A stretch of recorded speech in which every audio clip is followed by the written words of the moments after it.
guys hear the mess we make? Machine Pun Kelly get caught in the fake. Facts and logic with a twist of chest. Strip it down to truth, yeah, forget the rest. Humor pulls the lies right out of the park. Look beyond the shadows that set the dark. Sparks of laughter fire up the night, bringing clarity where they blur the fight.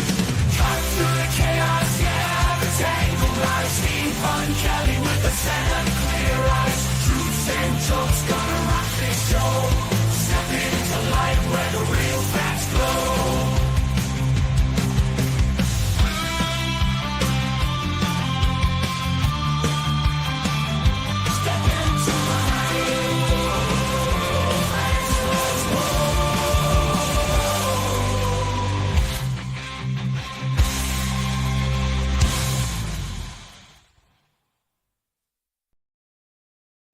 Hi there. This is Machine Pun Kelly, and welcome to the Pun Show. And this is a very special Pun Show because today we get to celebrate the 100th day of watching the country burn. So, yeah, happy, what do we want to call this?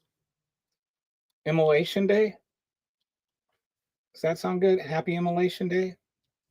Hey, hi, Cammy. I think first time I've heard from you. Thanks for watching. The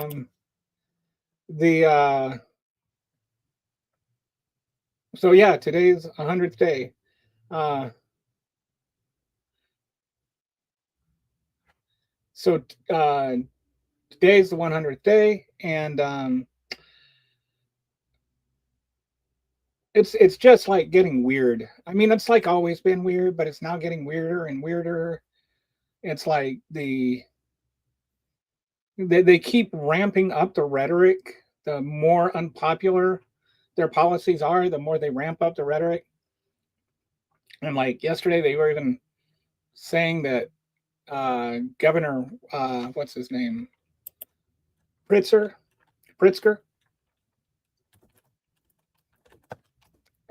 yeah, Pritzker. He's like encouraging people to protest. And Nazi Barbie was saying that Nazi Barbie Levitt was saying that I think it was Nazi Barbie that was saying it. Anyway, somebody was saying that this sounded like, or maybe it was Count Miller. One of the crazies was talking about how this sounded like that he was inciting violence, which I found hilarious because Donald Trump actually inciting violence is not inciting violence, but Governor Pritzker calling for protests is inciting violence, even though his call to protest did not result in a violent assault on the Capitol building, trying to stop the free and fair election results from being passed, and they didn't wipe crap all over the Congress, all over the Capitol building walls, and they didn't steal anything, and they didn't like beat a cop to death that came back to life. They always say like, oh, nobody died. Well, that's only because one of them came back to life, and yes, 5 people did die, and that wouldn't have died if it weren't for that. And you can say, well, they didn't directly kill anybody. I mean, like when you start parsing that kind of crap, you really think it matters? You think it matters to the families of the cops that were so traumatized by it that they killed themselves, didn't die on January 6th? I mean, come on. The guy that was getting squished in the door, do you think he feels better that he's not? I mean, like, do you think he's okay? He's cool with everything because he didn't die? And and you have the officers that are very much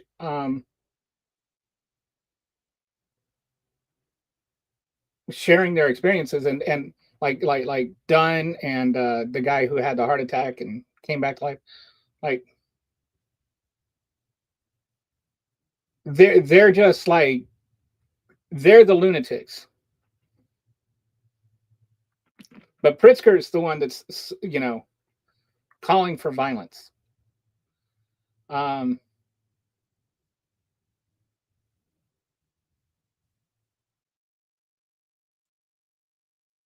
Okay, sorry.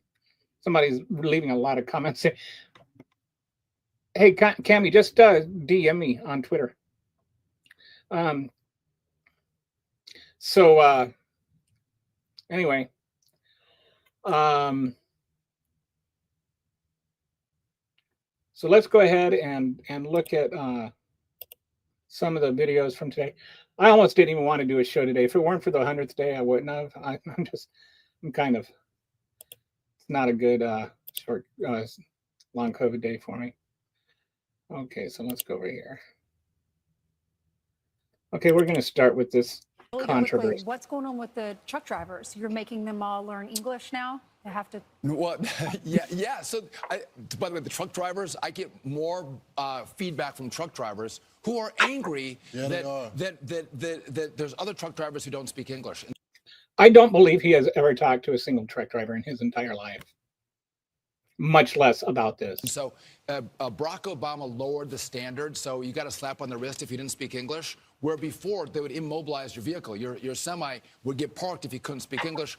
We're going to go back to the pre-Obama era where if you can't speak English, by the way, this is dangerous. The reason's because they can't read the road signs, right? Okay. If you've never been outside of the country, you may not be aware of this. I have been to 34 countries. I have driven in several of them. I have been to countries in Africa, in South America, in Asia, and been to Turkey, which is kind of a subcontinent. I've been to basically countries everywhere in the world except for Australia. And road signs, in terms of their shape and color, are universal. Like if you go anywhere in the world, a stop sign will look like a stop sign. It may not say stop, it might say alto, but it'll be the same hexagon shape with the red color and the white lettering. You can recognize any traffic sign anywhere you go, and it's universal for a reason. And that is because there are such a thing as what we call tourists. And so sometimes people from other countries that don't speak the language drive in your country, and you want it to be safe. And they have, like an international driver's license. And so they can, drive safely in your country. So every country, a stop sign, a yield sign, whatever, they all look the same. Every single country in the world. So stop signs, you don't need, and like most signs, like children crossing, like the children crossing sign, where it's got like the little child crossing, and it's a picture. That's not an English sign. It's a pictograph. It's such a stupid thing to say. Well, there's road signs, or if you get stopped by law enforcement, you can't communicate. If you get stopped by law enforcement and you can't communicate, there's something called, like translation apps that people use all the time. You can absolutely communicate with a police officer if you get pulled over and you don't speak English. What this is it's a war. If you get pulled over and you can't speak English, they impound your business.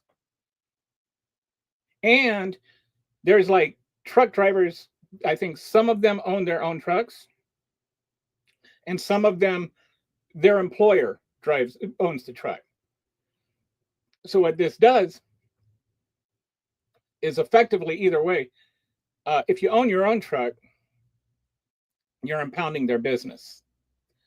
If they're working for an employer that they own the truck, they're not going to want to risk hiring anybody that doesn't speak English, because obvious reasons. They don't want to have their trucks impounded. And so you're like, oh, that's just good. That just means that You know, the English speaking truck drivers are going to get jobs. The Americans are going to get jobs, but there's a truck driver shortage. This,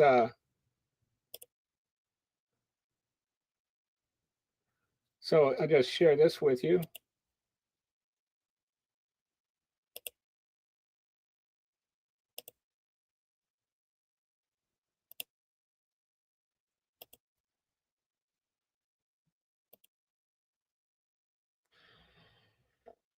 The trucking industry is facing a significant truck driver shortage, with estimates of suggesting a need for tens of thousands more drivers. This shortage is impacting the freight industry, leading to supply chain disruptions, higher costs, and struggling small trucking businesses. While some blame the shortage on aging workforce, higher turnover, and lack of interest in the job, others argue it's a symptom of low wages, poor working conditions, and inefficient practices within the industry. So, this is not going to help the economy, right? Because you've already got a trucking shortage. You've got issues with the tariffs that are cutting the supply chain already. We've already got like half empty shipping boxes come in. Stuff has stopped coming in from China. That's going to impact the supply chain. Then once they get here, we're not going to be able to truck them somewhere because so many truckers aren't going to have, are going to be out of work. And we're shorting an already short industry with this kind of policy. And over what? Some kind of xenophobic notion that you can't read a stop sign if you speak Spanish. This is insane. I mean, I've driven in other countries. I've driven in Italy. I lived in Italy. I did not have to learn Italian to get my driver's license in Italy. This is such a ridiculous thing that you have to speak English to get a license. There's no reason for that. It's just ludicrous. But, they are sitting there ready to just espouse nonsense. Because why? Because the Trump administration said so, and it's bad immigrants again. All right. So this one, if you haven't been following this story, this is really talked about immigration and the scrutiny that they're getting over the courts right now. When they were asked essentially the question of what if an American is wrongly deported, as we've seen them carrying out this and highlighting it at the White House for what they say is the success of it, the president said, quote, "Let me tell you that nothing will ever be perfect in this world." I wonder what you made of that comment from the president. Yeah, it's stunning considering that at the same time he's also saying that he's looking into whether or not they even have to have hearings or trials for migrants that they're considering deporting, which is just a fundamental part of due process for anyone. And I was talking to the lawyers for those U.S. citizen children that were deported today, and they were telling me that, essentially refuting what the administration is saying that these mothers had no ability to talk to legal counsel, that there were multiple legal custodians that were willing to take the children and take care of them and could legally take care of them in the United States. And they essentially had no opportunity to work that out with immigration officials. And one of the children was deported within 24 hours. The others were deported within 3 days and had no ability to talk to legal counsel. So we're seeing a steady erosion of due process, not just in the case of U.S. citizens, but also in the case of other immigrants. Did the president? Okay. So let's talk about, first of all, anytime somebody disputes something the Trump administration says, my default is to believe them. If Donald Trump said that the sky was blue, or Levitt or anybody in the Trump administration said that the sky was blue, my first inclination would be to wonder what happened to the sky. Like, I do not believe a word that comes out of their mouths, because after, at least 50,000 lies, you kind of have to start wondering, fool me once, shame on me.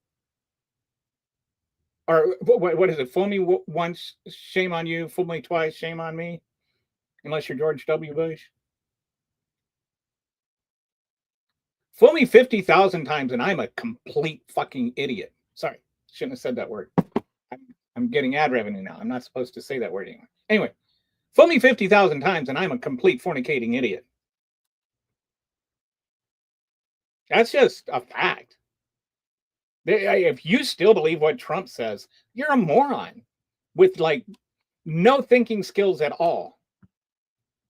So their lawyers say one thing, Trump's administration says another. I'm with their lawyers. But what we do know, even based on everything, okay, let's talk about due process with immigrants in Supreme Court history. All right. And then we'll get back to this specific case. There are 3 cases which are really significant. All right. The first one was Yik Ho versus Higgins. And in that case, I think it was Higgins. In that case, it was a Chinese launderer. And in San Francisco, it was a Chinese laundry immigrant, and they had passed these laws about you had to get a laundry license, and because the Chinese were taking over the laundry industry, so they would only give the license to like non-Chinese people. It was more about Chinese people than immigrants. Anyway, so Yik Ho sued and won, and the one of the things of the case is whether or not he even had a right to sue as an immigrant. Of course, this was before the idea of immigrants being legal or not legal was even a thing, because there weren't any immigration laws yet. Like, people forget, like, for the first 125 years of the country, there weren't immigration laws. We had open borders. We did fine with open borders. In fact, open borders is like the reason we are what we are. Like, all of the people that immigrated over here, including most of the people that say my ancestors did it the right way, that their ancestors did it with open borders. They jumped on a boat and then they got off the boat and they signed their name and they were here. They didn't have to like apply for some visa at the embassy and prove all this stuff. Like, they just came over here. And we did it for 125 years. So stop with this. Oh, if you don't have borders, you're not a real country. Well, were we a real country for 125 years or not? So anyway, this was back before there was like such a thing as legal or illegal immigrants. But the Supreme Court decided if you're an immigrant, you still have due process rights. And so he had the right to sue. And he won.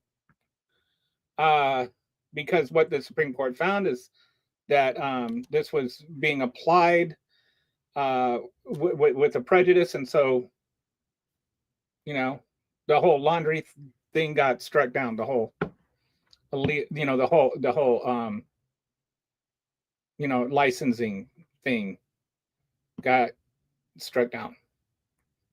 So that's the first case. And it's significant because it showed immigrants have due process, period. That's the important part of the case for this discussion. Second case was something called Wong Wing versus the United States. And that one was the United States passed their first, one of their, I think it was the first immigration law. It was something or other, like immigration law of 1891. And that was the first federal immigration law that there was. Until then, the U.S. government never deported anybody. State governments might have passed some laws. But the U.S. government did not.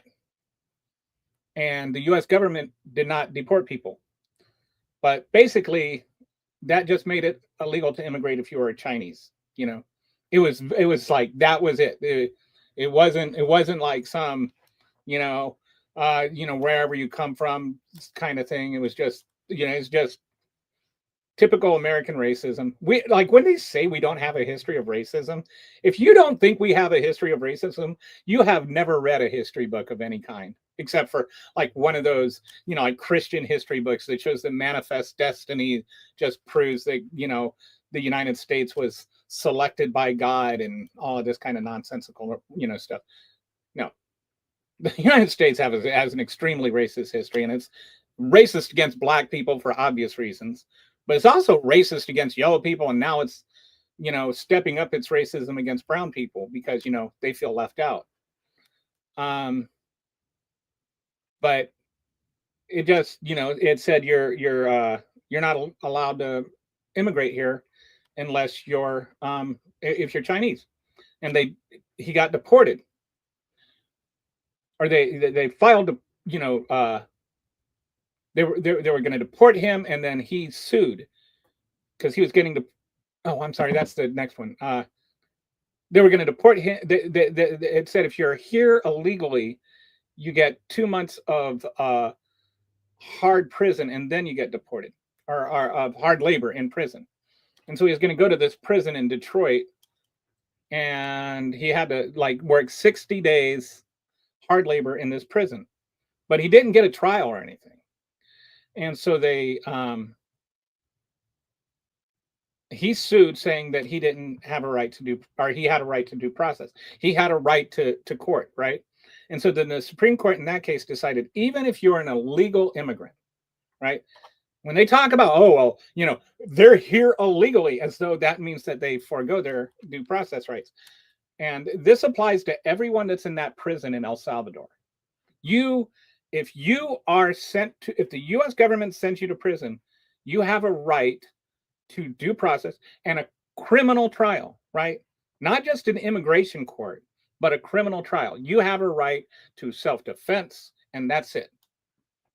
And so then the third case is something called the Japanese immigrant case, is what it's commonly known as, but that was with a guy named Yamataya, or a girl named Yamataya. I'm sorry. This lady named Yamataya, she was a Japanese immigrant, and she was here illegally, and they were going to deport her without any kind of due process. And she said, no, I should get due process. She claimed that her father was American or something. Anyway, the Supreme Court determined that even if you're an illegal immigrant, before the U.S. can deport you, before the country can deport you, you have a right to due process. And that's not the same kind of due process. It's not like you have a right to a criminal trial, but you have a right to a hearing, some kind of, hearing. And the government has to give you three things. One, they have to give you a right to defend yourself. And they have to give you a reasonable time frame of notice, so that you have time to defend yourself. They can't do like they have done with some of these deportations to different countries, where within 24 hours they're grabbing you and then shipping you off. That's all a violation of the Yamataya case. And then you have a right to defend yourself. You have a right to time, and it has to be something that you can understand. You can't just send somebody a thing in English if they don't speak English. You have to make sure that they understand what is being said, so that they don't just get this letter that they don't understand and then not defend themselves. And even in the last Supreme Court case just recently, that's what they confirmed all those three things. So this is not a question of whether or not illegal immigrants get due process, especially if you're going to send them to prison. If you're just going to deport them, they have a right to an immigration hearing. And if they are being sent to prison as criminals, they have a right to a criminal trial. That's the Supreme Court, not me. That's been the law for over 100 years. So Donald Trump can sit there and speculate and say, well, there's questions about this. No, there's not. You're just an ignorant orange blowharding again. That you don't know those things is only evidence you shouldn't be presidents. So anyway, do want to point out, if you're interested in those cases, I have an explainer video on each of those in my on my channel. So if you want to learn about those a little bit more, go ahead and check them out. They're pretty informative. And again, like I've said before, I don't know everything, but I get curious about things, and so I was wondering, well, what is the case on this? And so anyway, I learned all this stuff just recently. I don't want to come across like I already know it all, but I do think it's very pertinent and very interesting.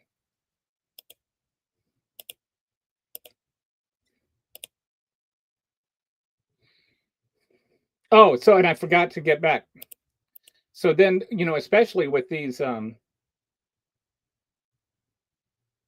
children, like one of that are American citizens, and their lawyers are disputing it, saying, well, no, that's not what happened. The moms are telling us that they were trying to work out a way for their kids to stay. They had family that was willing to take them, and they were like being shipped off within like 1 or 2 days. They did not have time to do anything. They didn't have a chance. The ICE wouldn't let the lawyers talk to them. All kinds of stuff. This is just dystopian fascism, plain and simple. This kind of xenophobic, and racist, because it's not. These are American citizens. They deported a 4-year-old child with cancer without his cancer medication. Why? They were trying to make it sound like all the, they put all these little signs up of people that, are, criminals, even though they haven't. If they're criminals, prove it in court. That's due process. That's your constitutional duty. You swore to uphold the Constitution. And when you deport them without giving them a trial, you are not holding up your constitutional responsibilities. When you ignore the Supreme Court, you are not upholding your constitutional responsibilities. And when you start deporting children with cancer, you're giving them a death sentence. And that is definitely not holding up your constitutional responsibilities.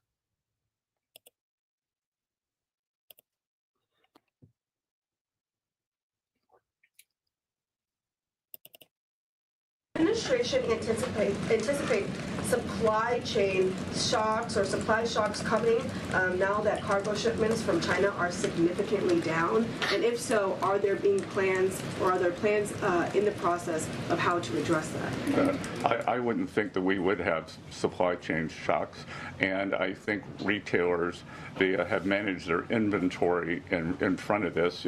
I speak to dozens of companies, sometimes daily, but definitely weekly, and they know that President Trump is committed to fair trade and have planned accordingly.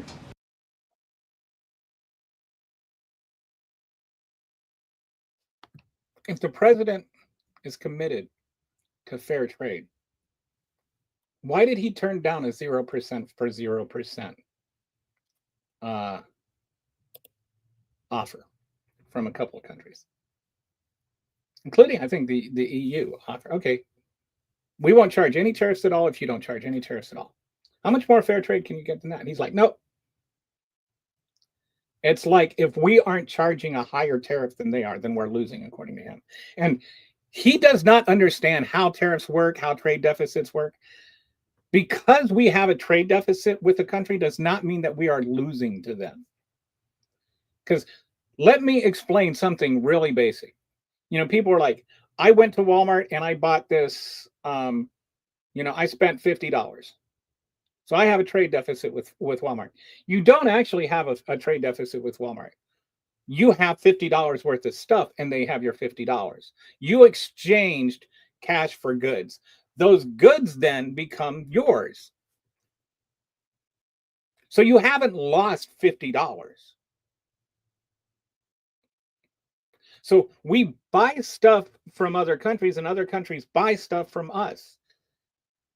If they buy more stuff, if we buy more stuff from them than they buy from us, that doesn't mean that somehow we're losing, especially if that country is like 1/10 the size of us.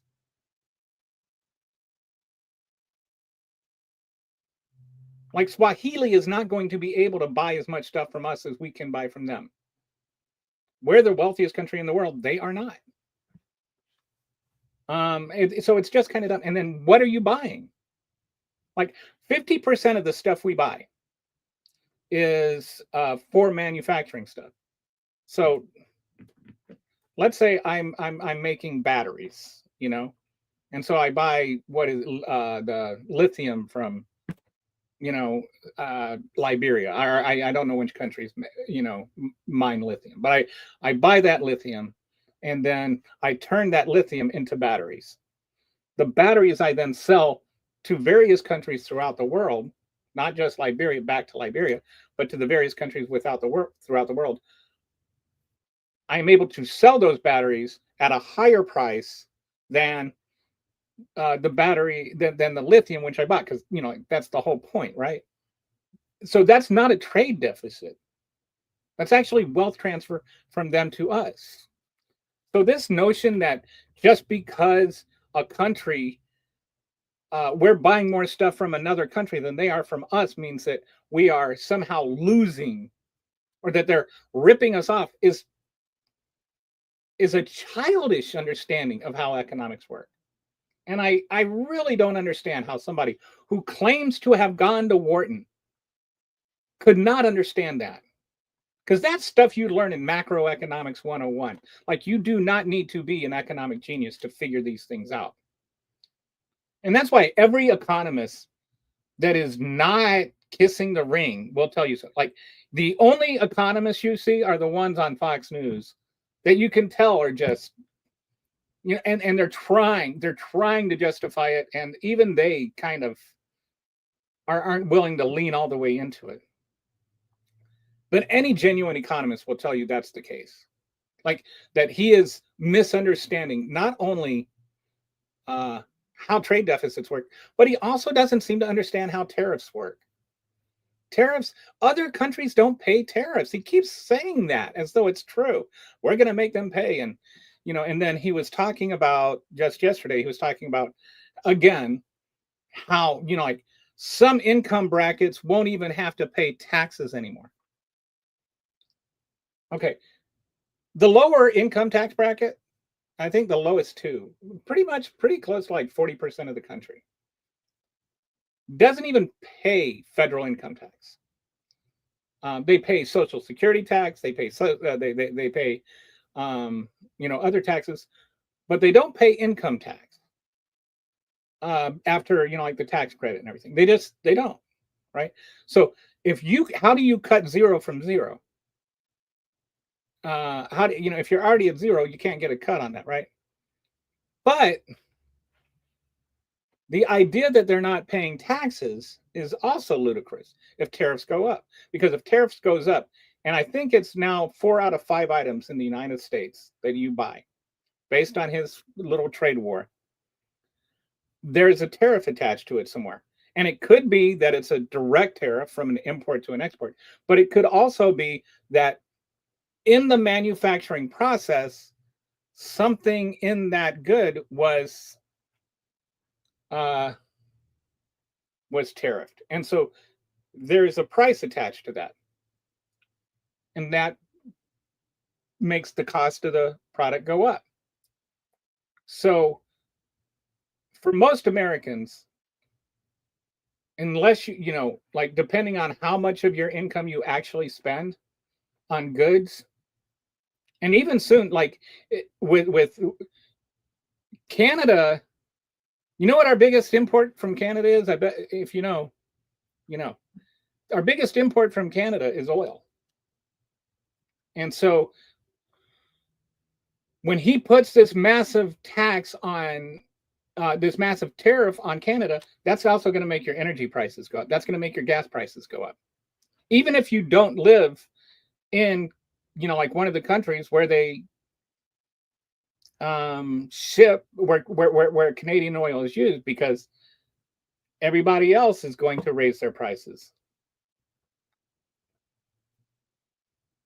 So your energy prices are going to go up. Everything you buy at Walmart is going to go, or whatever, the retail stores, is going to go up. All your imported foods are going to go up. Those Italian tomatoes that you like, the avocados for your avocado toast, and your guacamole, and your bananas, your pineapples, your coffee, all of that's going to go up. And people are like, well, we can grow coffee in Hawaii. We can't grow enough coffee in Hawaii for every, to make America, enough for America. Like, this is just ridiculous. Even stuff that we can't, like, people are like, well, why don't we just make it in America? I mean, well, you can't. A lot of things you can't make in America, and a lot of things are not cost efficient to make in America. And a lot of things we don't have the infrastructure there to make in America. So it's like years away from when we can do it. So all these prices are going to skyrocket, right? And in addition to that, because of the trade war, our exports are going to go down. Because other countries are putting tariffs on us, which means that the prices that we sell things at are going to go up in their countries, which means that fewer people are going to buy them. Like, people in Europe are not going to buy our stuff. In Canada, they're just telling us to, fornicate off, and they are just like not buying anything. And they'll even, like, if there's an American, this is the new thing they do in the grocery stores, is if it's an American product and they see it, they'll turn all the products upside down. So if a Canadian shopper comes and sees, oh, that's turned upside down, that's an American thing, they won't buy it. All right. So all of that means that it's going to hurt our manufacturers, our distributors, people that had nothing to do with the tariff, right? Like the Lay's potato chips or whatever, they didn't impose, I don't know who owns that. So, maybe they're Trump supporters. I don't know. But, the guy that's sitting there working the machine at the Lay's potato chip factory, he's just doing his job, right? But he's not going to have one anymore. The people that are, making these auto parts that are repairing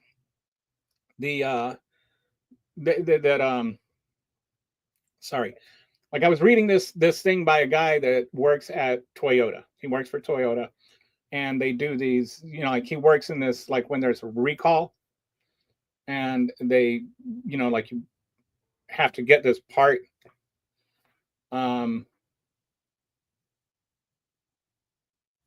swapped out. So he works with these parts, but one of the parts they need is running out. Like, they don't have anymore, and they're not ordering anymore because the price is so high, and they don't know whether to try and find a replacement. And if they find a replacement, it'll probably be lower quality. And they don't know when the tariffs are going to, because the uncertainty about it. And so he's just sitting around not doing anything. They don't have the parts he needs to do his job, and they can't get any more. So how long is he going to keep his job? How long before he's laid off? So you're going to have like three things happen. One, you're going to have prices go up. Number two, you're going to have unemployment go up.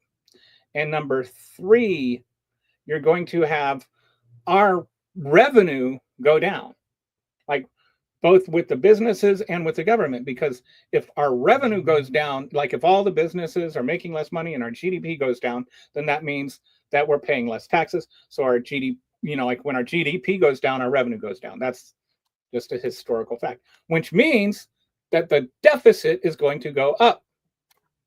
So they're talking all about this national debt stuff. I wish more people would talk about the tariffs are going to actually cause the debt to go up. But they will. It's just a chain of events that is inevitable. So, like, mark my words, we're going to have a spiked deficit. And that's in addition to the fact that Doge, for all the stuff they cut, also made the deficit go up. And spending is up. So when spending goes up and revenue goes down, that's not good.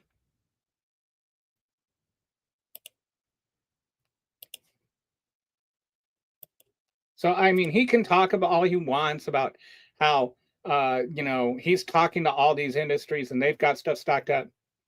For how long? And, like, are you really? Because there are people that haven't. And stop pretending like backing the terrorists is somehow some sort of And President Trump weighed in on this. He told The Atlantic that Democrats have lost their confidence in the truest sense. I don't think they know what they're doing. I think they have no leader. He said, if you ask me right now, I know a lot about the Democratic Party. I can't tell you who their leader is. One, does he have a point about Democrats losing their confidence right now? Look, let's be clear. Donald Trump shouldn't be giving anyone advice. His numbers are I don't know. He won the election. Right now, his numbers are tanking. He's underwater in the Fox News poll. He's finally underwater on his best issue, immigration. His polls continue to decline week after week. Democrats right now are organized. We're going not just into our own districts, we're going into Republican districts, doing Republican town halls. Greg was just in a few Republican districts. I've been in Republican districts. Voters are fired up to take on essentially the billionaires and Elon Musk in this country that are stealing dollars and resources and benefits from working class people, eliminating agencies, attacking programs, taking more away from the poor who need our support. And I think our message is going to continue to resonate, but we've got to be in the fight. And I think one thing that I think, whether it's Governor Pritzker, whether other governors across the country or our own leadership, is at this moment, we've got to fight and push back hard. That's to me an interesting discussion. I think that even a broken clock is right twice a day, and this may be the first time Trump has ever been right about anything. But right now, it's hard to find who is the Democratic leader, right? It's certainly not Chuck Schumer. It's not Hakeem Jeffries. It's not Kamala Harris, because we haven't heard much from her at all. Barack Obama, no. I mean, and no, like, not, that's not an attack on Obama. Obama just, we haven't been hearing from him, and he's not in politics, so it's not him. So it's like, there are, like, it looked like Newsom might rise to the top for a while, but he kind of lost a lot of steam after he, his anti-trans comments. And so I think there is a little bit of, we're looking for somebody. But I don't think we need somebody. I think that the leader of the American Party is you and me, and just the typical voter that's just pissed off. We don't need a leader to tell us to go out and protest, and we haven't had one. And there have been millions of protesters. I think what will happen is one will manifest themselves, whether that's, Pete Buttigieg or Cory Booker. And Cory Booker has, like, I keep hearing about, oh, well, he gets money from AIPAC. So what?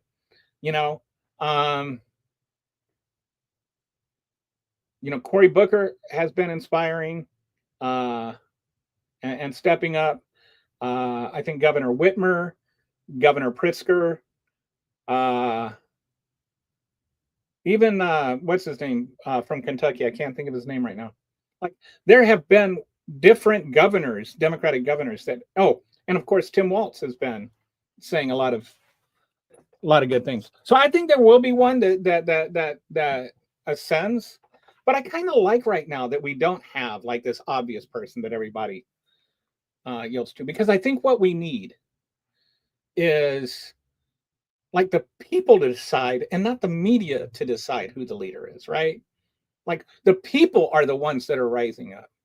So let us choose our leader for once. I think that's why you see 30% approval ratings for the Democratic Party, because people are frustrated with being told this is who you're going to vote for. And I don't fault them for what happened with Kamala being picked as the party leader without a primary, because I think everything was just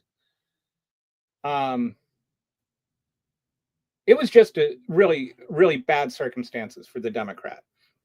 you know, after Biden's short circuiting in the debate and then the pressure to replace them, but then you don't have time for a primary. You didn't even really have time for Harris to gear up a big campaign. And as vice president, she was the most obvious and reasonable choice to be the nominee. But I understand the frustration of voters saying, I want to be able to choose, right? So let's choose, we don't need the media to tell us who to follow. I think a lot of people like Buttigieg. I think a lot of people like Booker. I think a lot of people like, AOC. She's been like really amping things up. And I think there's kind of a tendency to think, well, she's still too young, but how long has she been there now? When did she first get to the, I think it's been like a decade, right?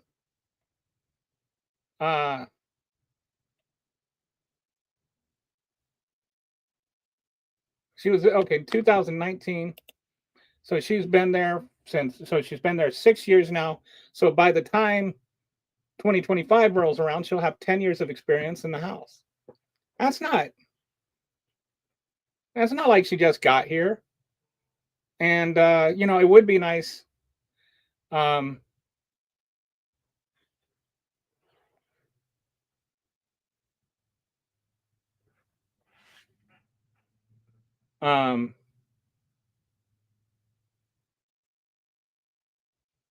Anyway, I think, sorry, I was reading a comment and got distracted. The AOC is, I think she's a really valid choice. I think Bernie Sanders has probably aged out, but I feel like I really like the relationship between Bernie Sanders and AOC, where he's kind of like a grandpa to her and a mentor. And she, I think she, they try to characterize her as, like being stupid. She's actually a very smart woman. And she has a lot to say. So I think she, she's, could be on the, but let the people decide in the primaries. Like, let people run. Like, let's stop, making this some kind of racehorse thing where we have favorites and, gambling. Like, let's just see. Let the candidates, announce themselves and run, and, let's listen to what they have to say. Like, I think that if we have a Democrat that's running that is really a representative of what the people chose, and the people have the confidence that that's who they chose, then we have a chance. So,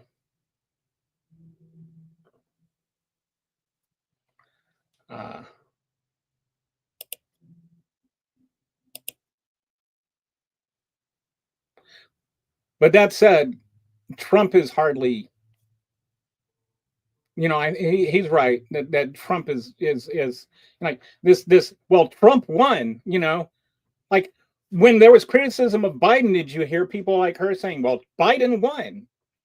Biden got more votes in 2020 than Trump got in 2024. So why is it that we didn't say, well, Biden won? We never heard, well, Obama won. But well, that's why Trump won, or, and it's like every single thing that ever happens is why Trump won.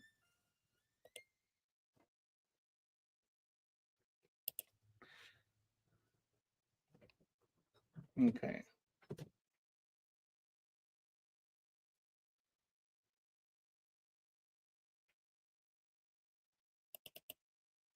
Deportations of gangbangers.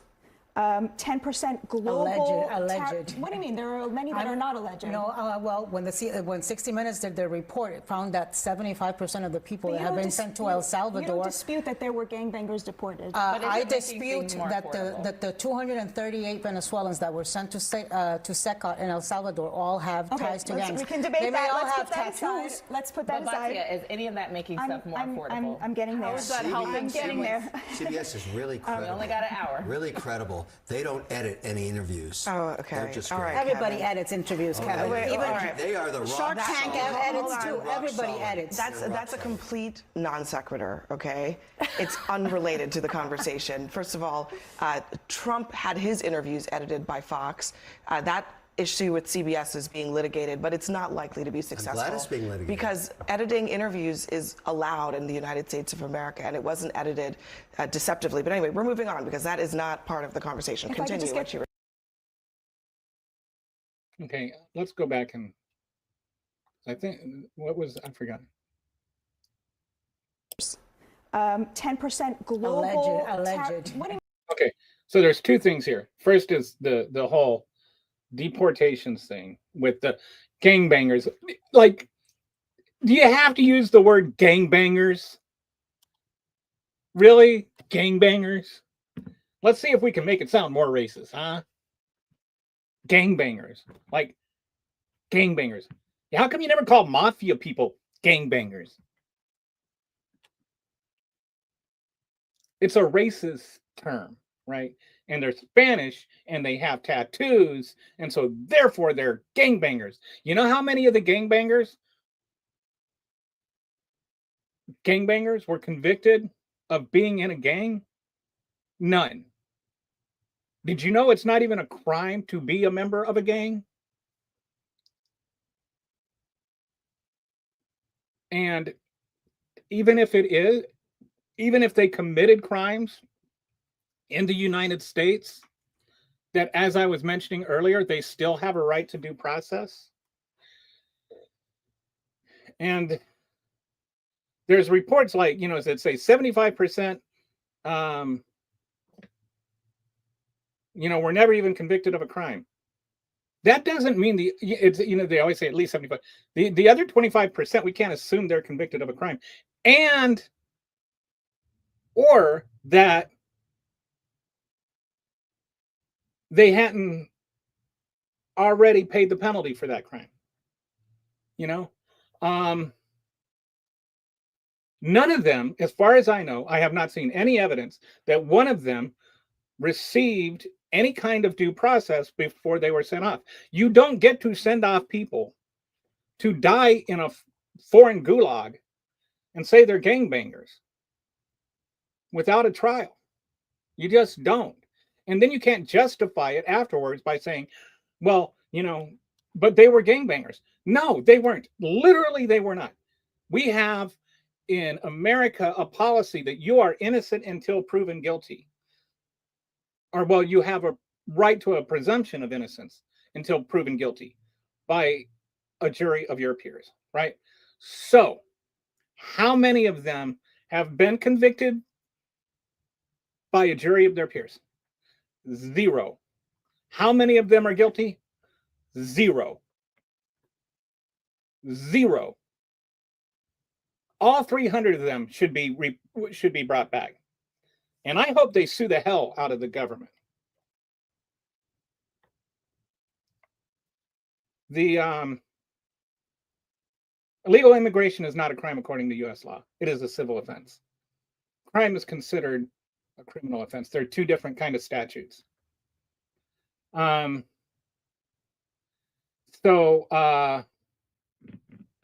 the second part was with Leary here. By the way, is an immigrant, Canadian immigrant, no less. Canada, I understand you're offended that Trump keeps saying you're the 51st state, but I feel like you gave us Leary and Ted Cruz, so I mean, I feel like we owe each other some apologies. That's all I'm saying. But this idea that, editing interviews is somehow election interference is just nonsensical. I mean, every single recorded interview ever in the history of recorded interviews is edited, including the ones Donald Trump had. If you like, some of the stuff Donald Trump says in interviews is even nonsensical for Trump. And so you have to edit it to make it make sense.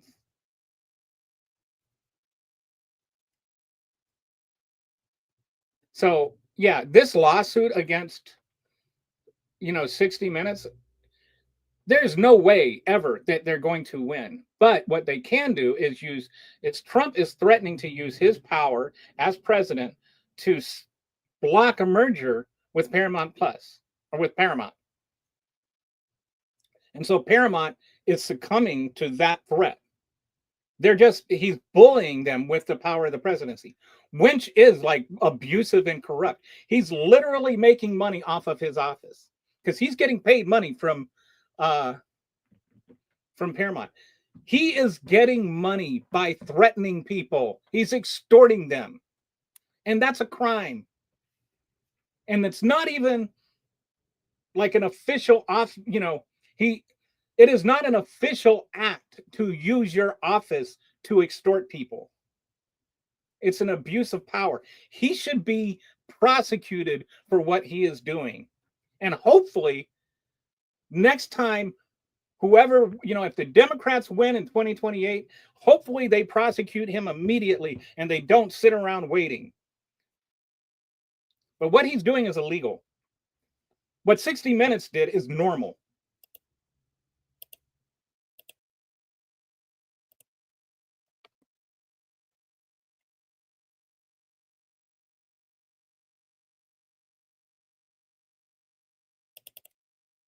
As for Greenland, I hadn't seen those comments. If true, I'm sure they are. Certainly an interesting strategy to cozy up to communist China. Greenland needs the United States of America. We subsidize their national security and their defense. And the president has rightfully pointed out the great strategic importance that Greenland serves for not just our national security and economic interests, but for our country and for the world as a whole. And we can't allow Chinese or Russian influence to continue to infiltrate places like Greenland or the Panama Canal, I may add. Then maybe stop trying to force that issue. Like, it is not like they're looking to China all of a sudden just because they're starting to look to, because China's doing something untoward. Like, do you know how many people live in Greenland? I had to look this up. I was just curious. How big? What is the population of Greenland? It's about 58,000 people. There's only like 58,000. We have 2.8 million people just in our military, right?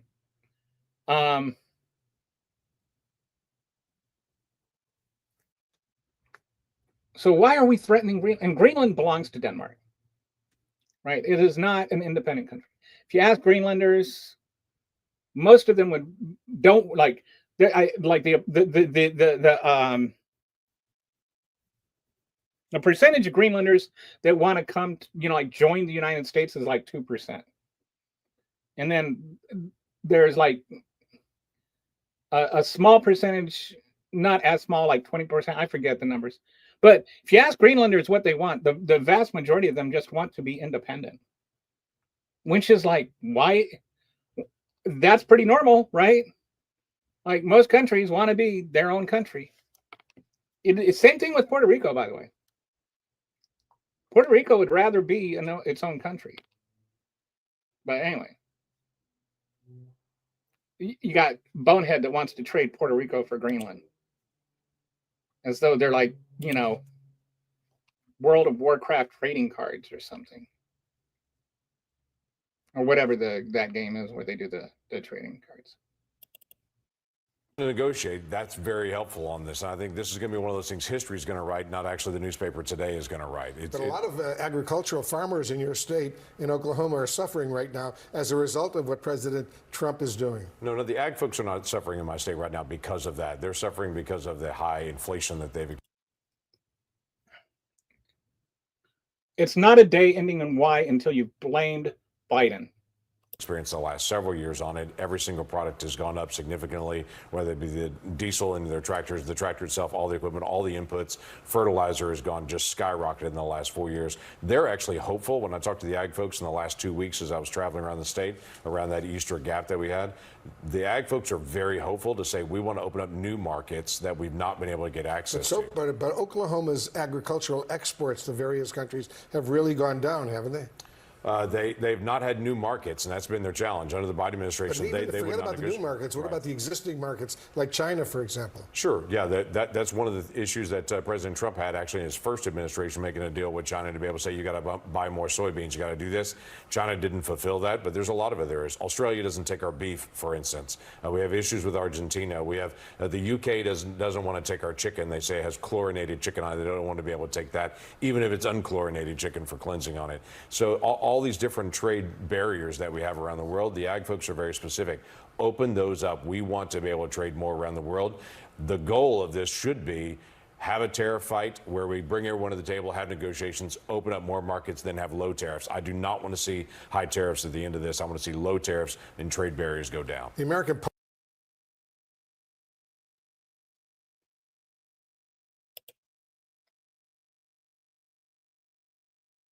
The reason that England and the EU don't want our chicken is not just because of the chlorinated stuff. It's also because of the whatchamacallums, not the steroids, the hormones. They don't put the crap in their chickens that we do because they have legislated it out. So what he's saying is they need to change their laws to buy our chickens so that we don't have to change the chickens we sell to them. And anyway, you know, it's Joe Biden's fault that the tariffs are there and the prices are going up. And it's, you know, England's fault that they have different regulations and they're not doing what Trump says. And this is just a bunch of nonsense and hooey. No, I'm sorry. Donald Trump was not elected king of the world. He doesn't get to decide how every other country administrates and regulates their food supply. If you want to sell food to other countries, sell food that's legal to buy in other countries.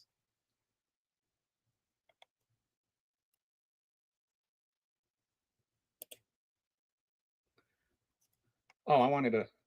So Debbie says they pump up our chickens. Yes. The farmers, she means, not England. And then where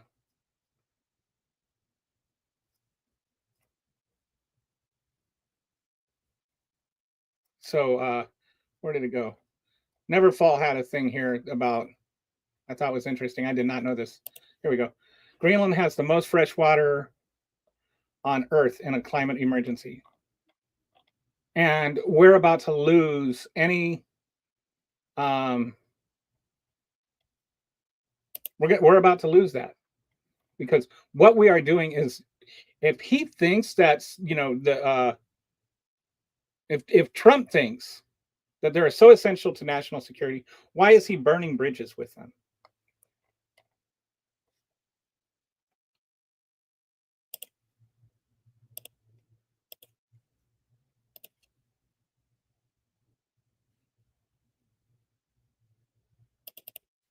To President Trump ending Joe Biden's reckless war on American energy, gasoline prices and energy prices are down as well.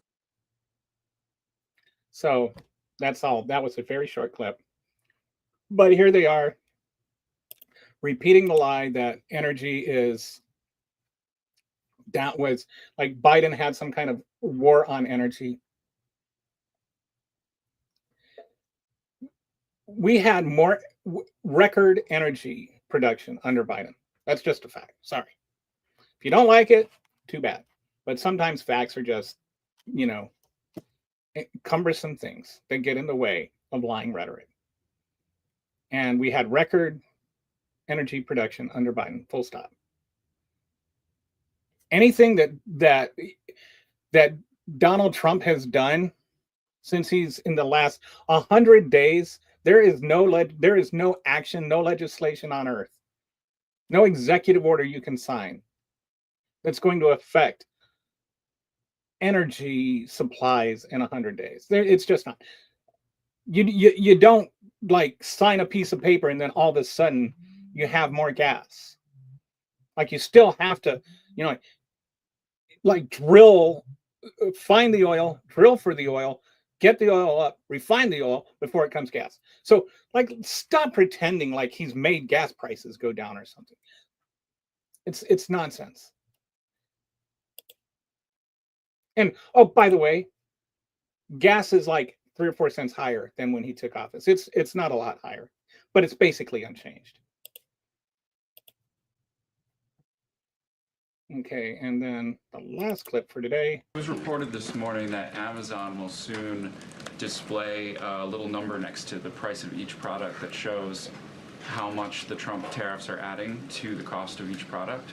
So isn't that a perfect crystal clear demonstration that it's the American consumer and not China who is going to have to pay for these policies? I will take this since I just got off the phone with the president about Amazon's announcement. This is a hostile and political act by Amazon. Why didn't Amazon do this when the Biden administration hiked inflation to the highest level in 40 years? And I would also add that it's not a... Biden did not hike inflation. He didn't just say, oh, I'm going to, you know, legislate inflation. They didn't do it because there was no executive order. It's not tariffs. Don't equate inflation that was caused by supply chain shortages and numerous other things with a deliberate act of starting an international trade war. That's why they didn't do it, because it's not a thing that you can specifically calculate or that you can specifically assign responsibility to. Oh my, and stop acting like any opposition to Trump, any refuting of anything Trump says is somehow some sort of anti, you know, American act or some kind of treason or whatever.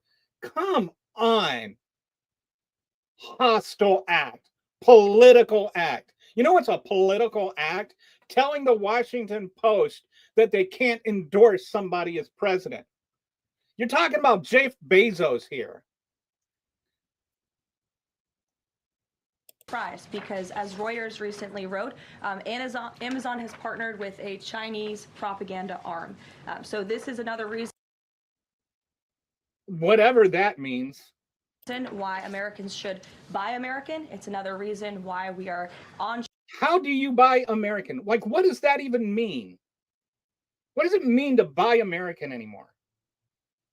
How many products in America can you buy that have no parts sourced from any other country? Like maybe your sweet corn, but even the sweet corn, most of the fertilizer we use is imported, I think, from Canada, at least a lot of it. So like the idea of buy American, there's not really any tariff-proof products that we can buy in America. And even the American priced ones are going to go up because they can go up. If everything else goes up 10%, you can raise your prices 9%, still be less than them, and make more money. Why would you not do that? Shoring critical supply chains here at home to shore up our own critical supply chain and boost our own manufacturing here. Is Jeff Bezos still a Trump supporter? Look, I will not speak to the president's relationships with Jeff Bezos, but I will tell you that this is certainly a hostile and political action by Amazon. And Secretary, if you haven't. It is neither hostile nor political. It's a business decision. They want people to know that it's not their fault that the prices went up. And even if it were hostile and political, it's 100% legal.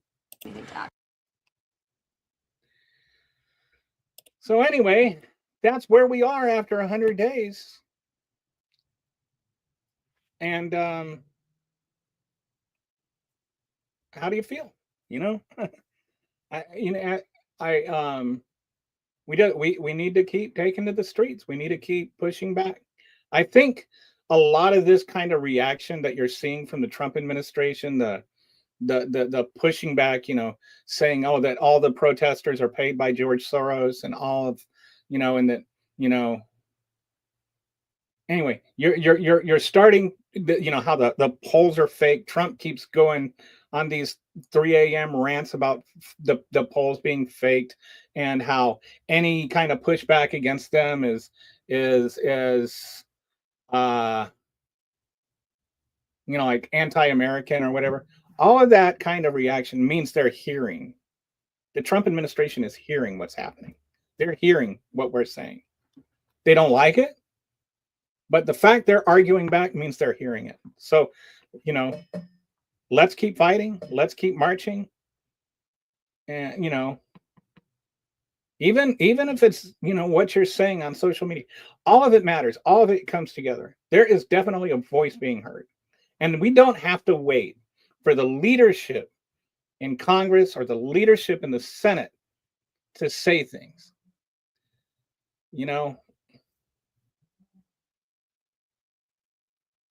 What we say can be heard, and the Democrats can listen to us too. And so I think what we need to let them know is right now, whether you're a Democrat or a Republican, if you're an elected official and you're not pushing back against what Trump is doing, then you can either start, resign, or lose your next election, because we can primary Democrats too. I don't care. If you're just, like we are way past the idea of, we're way past the time frame of politics as normal, or let's make nicey nice with the Republicans. Because if you compromise with a Nazi, you're compromising with a Nazi. If you're compromising with a Nazi, you're compromised by Nazis. No compromise. It's time for us to push back, and they need to listen to us. They work for us. So let your representatives know. Whether and if they're a Republican too, don't let them off the hook. I think sometimes we're just like, well, Republicans are this. Well, if you live in a Republican district like I do, they need to listen to us too. I love the fact that they're even, retreating from town halls, because even their own voters, not just their own constituents, but their own voters, they're afraid of right now. So, yeah. And once that 90 days is up and the tariffs really hit, then you're going to really see some things. But anyway, that's it. That's it for today. Thanks for watching. And I will see you guys tomorrow on day 101.